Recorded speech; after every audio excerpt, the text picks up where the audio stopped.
Um, so my story begins in Omaha, Nebraska. My Zadie, my grandfather, came there in 1905 from Minsk, Gubernia, which means the county of Minsk. He was coming all the way across the world to chase after my grandmother. I called her Bubby. He had fallen in love with her back in Minsk, and she got passage first. So he came all the way after saving his kopecks to meet her in Omaha. They got married. They had 4 daughters. The baby was my mother. There were 9 grandchildren in the family, all living off of Zadie's fruit and vegetable stand that became the first modern supermarket in Nebraska. What made it modern? It was self-service aisles and a check stand. And before then, it was a general store where you went up to the counter. But Zadie created this store in 1955, and 5 families lived off that store.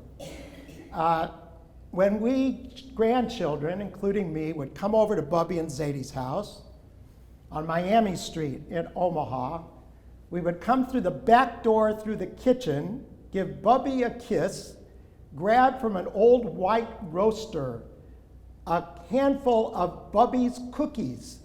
These were mandel bread studded with almonds dipped in cinnamon sugar. We called them Bubby's cookies. We'd munch on the cookies. We'd come around the corner to see Zadie. Zadie sat in a big red velvet chair in front of his big screen TV. Once he had a little money, he bought the biggest television he could. Next to his big red velvet chair was a side table that had 3 things on it.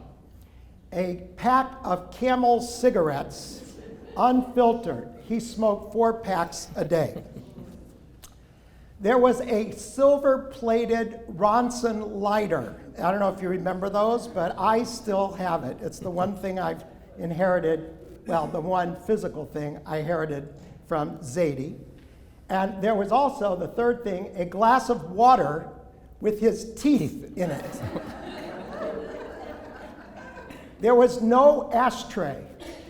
Where did Zadie put out the butts of his cigarettes? In his suit pocket, in the dash of his Cadillac, in the sides of the chair. How he didn't blow himself up, I have no idea.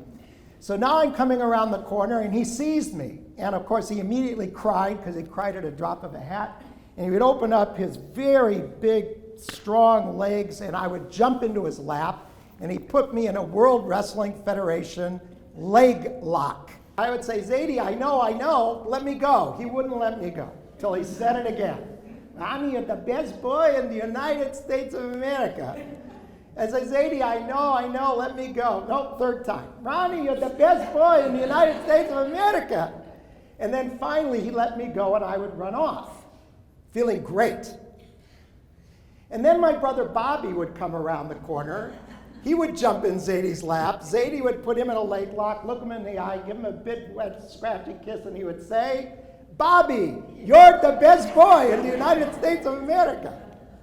And then my brother Dougie, you're the best boy in the United States of America. And he did this for every one of his grandchildren. Now, he wasn't saying to us, you are the best boy. He was really saying to us, be the best you can be. And we adored him. We adored him. Even though he didn't have great English, he didn't sign his name except with an X.